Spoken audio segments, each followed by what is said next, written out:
here. Today I'm going to show you how to remove vinyl sheet flooring and replace it with vinyl sheet flooring. You're probably thinking, why is she replacing vinyl sheet flooring with vinyl sheet flooring when there's all these amazing products available out there? Well, I have quite a few reasons. First off, the manufacturers make them a lot nicer than they used to, and you'll see what I mean in this video. Second, super easy to install. Third, there's a cost savings versus other flooring, and in this scenario, I may be changing it again in a couple years. Fourth, it's because of where I'm installing it. I'm putting it down in a laundry room where there's always a risk of that washing machine leaking. And if that happens in this scenario, the water's just going to pool up on the vinyl sheet. Versus if I use vinyl or laminate plank, you'd have that risk of the water seeping in between the planks, warping the boards, or if you've got hardwood, then you have the risk of it soaking into the hardwood. The last reason is because of the type of washer I have in the laundry room. If you own a front load machine, you'll know what I'm talking about. When those things start to spin, the whole house can shake. Like you're sitting on the couch like, oh, what's that? Oh, just the washing machine. I've seen in some laundry rooms where ceramic, porcelain, or marble has been installed, and because of the shaking of that washer, it cracks the floor.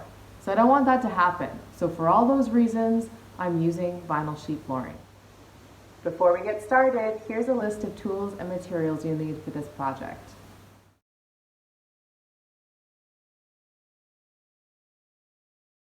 So here's the vinyl sheet flooring that I'm going to be ripping up and replacing with a new sheet. It's in a laundry room. I'm going to be replacing the baseboards because they're kind of gross and at that stage where you can't really get them clean anymore and there's too much paint on them.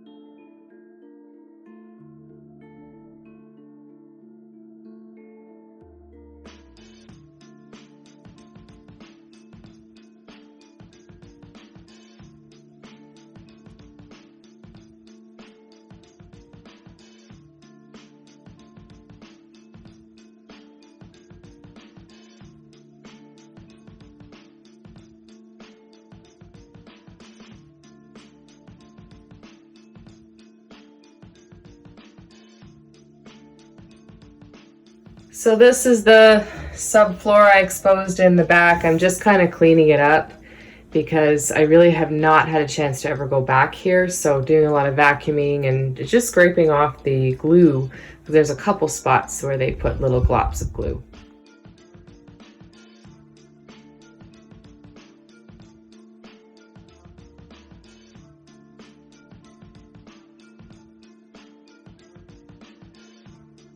So I've cut the width of the flooring that I need, the vinyl flooring. That's all done. I used an X-Acto knife, but you could probably also use really good scissors for this too. I'm gonna roll this back up and bring it inside and try to roll it out onto the laundry room floor. I brought in the vinyl roll, rolled it out up against the wall here. You know, measurements were pretty good, so that worked out. But where I'm going to have a problem is because it's such a small room and I have these massive washers and dryers.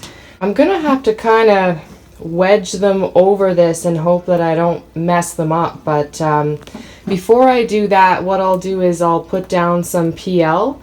I'm going to use some PL just in a couple spots to keep it secure. And then I've also put some finishing nails right in the corner there.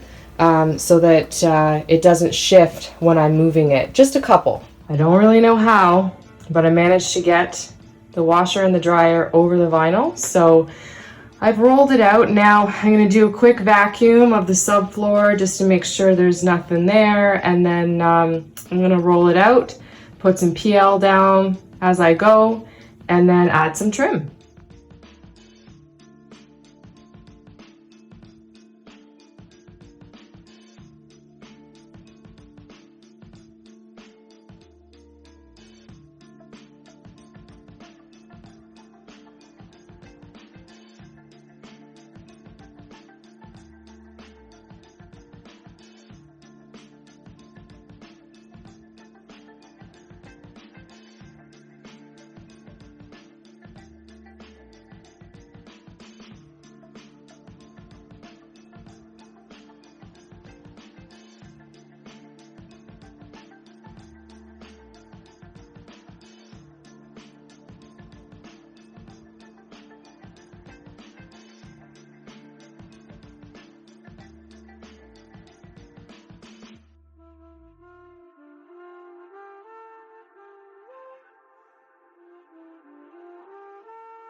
For the vent that I have here, I need to cut this out, obviously. I wasn't going to measure it beforehand and do it. So I did put PL around the edge of the vent here opening. And what I'm going to do is puncture this. And then I'm going to use this X-Acto and just go to the edge.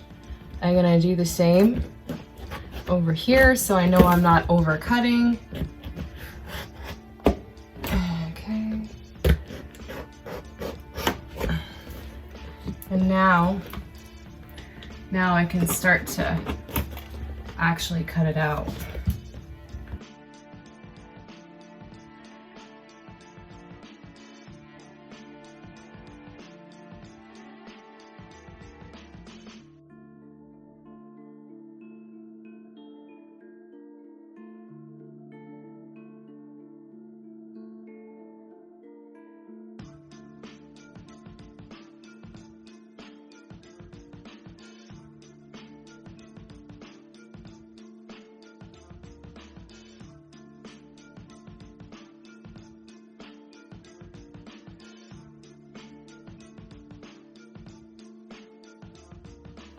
I hope you found this video helpful. If you did, make sure you hit that subscribe button down there. You can also follow me on Instagram at KDA_designs. Thank you for watching.